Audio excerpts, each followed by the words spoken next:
çalar Ela'ya bak bak, nefesim tükenir. Hayal değil bu, hayatın ta kendisi. Aşkımız şimdiden, aşkların efendisi.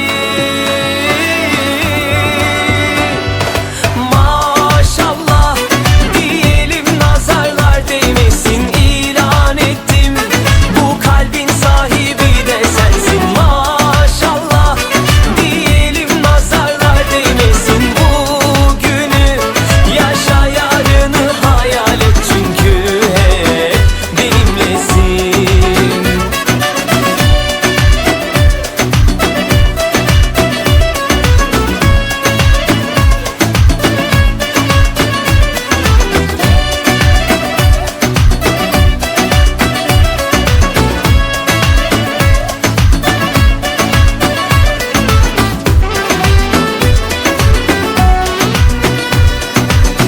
Ne kadar güzelsin, doyamam bakmalara. Sen benim her şeyimsin, sığdıramam sayfalara. Yaz yaz, kalemim tükenir.